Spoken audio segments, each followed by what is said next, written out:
Hi guys, for today's video, katatapos lang nating mag-edit ng atin pong video para po sa atin pong Reels video. Kaya naman guys, magluluto naman po tayo ng atin pong ulam ngayong hapunan. Ito po yung tapalang at tokwa ala sisig. Kaya naman guys, start na po tayo. Tara, samahan niyo po akong magluto ng amin pong pang-ulam.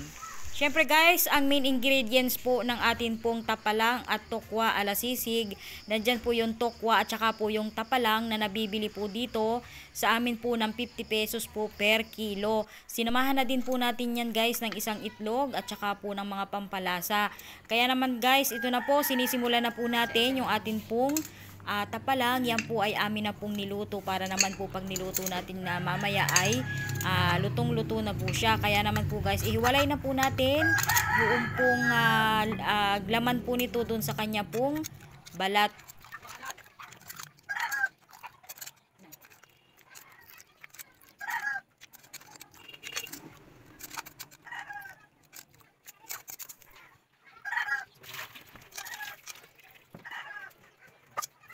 At dahil nga mainit pa guys, inutay-utay lang natin kasi nga po sobrang init.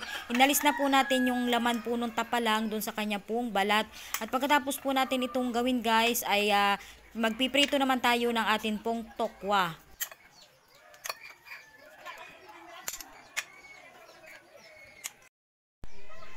At nahiwalay na po guys yung laman po nung tapalang. Kita nyo naman guys, 50 pesos na yan. Ganyang kaliit lang at ipiprito na natin itong atin pong tokwa.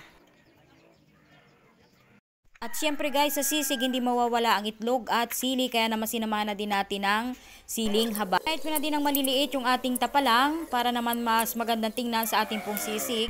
Kasunod naman natin ginayat yung ating tokwa ng pa-cubes.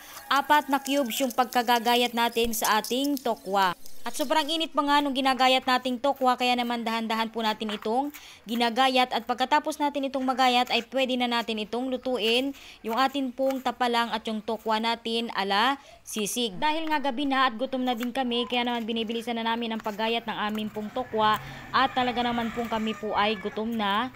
Dahil nga hindi na natin na-i-video yung ating pagluluto dahil nalubat yung ating cellphone, kaya naman ito yung finished product ng ating tapalang at tokwa ala sisig. Ay sa tingin ko pa lang ay napakasarap na, kaya naman tikman na natin at kainin na natin ang ating nilutong tapalang at tokwa ala sisig. Papalaki na naman ang kain ko dahil sa napakasarap ng ating ulam ngayong hapunan. Kaya naman guys, tara, kain na tayo!